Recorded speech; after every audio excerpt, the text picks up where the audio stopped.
Commissioner উপস্থিত রয়েছেন কমলনগর উপজেলা বিএনপির সংগ্রামী আহ্বায়ক জনাব হুমায়ুনকে আমি দেখতে পাচ্ছি না। এটাকে নিরসনের জন্য একটা নির্বাচিত সরকারের প্রয়োজন, আমরা সেটাই দাবি করছি, অন্য কোনো বিরুদ্ধে আমরা বলছি না।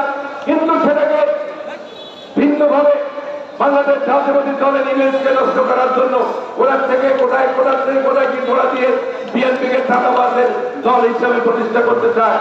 আমরা স্পষ্টভাবে বলে দিতে চাই, তারেক রহমান জিয়া রহমানের চেয়ে যিনি স্বাধীনতার ঘোষণা দিয়েছেন, যিনি এটাকে মুক্তিযুদ্ধের ঘোষণা দিয়ে বাংলাদেশকে স্বাধীন করেছেন, যিনি এটাকে বহুদলীয় গণতন্ত্র প্রবর্তন করেছেন, বেগম খালেদা জিয়ার নেত্রী, যিনি আপসীন নেতৃত্ব দিয়ে 9 বছর এদেশের আপসীন নেত্রী হিসাবে শাসন গঠন করিয়ে বাংলাদেশের সংসদীয় গণতন্ত্র প্রতিষ্ঠা করেছেন।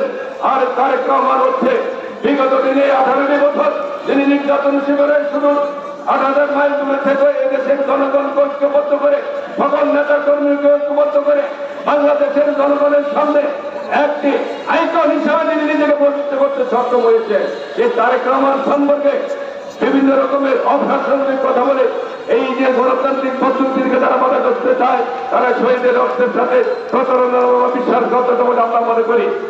বান্ডেল থাকলে প্রতি সেনমানিতে টাকা বাঁচবে। বিকাশ সেনমানি বান্ডেল কিনে জিতুন প্রতি লেনদেনে।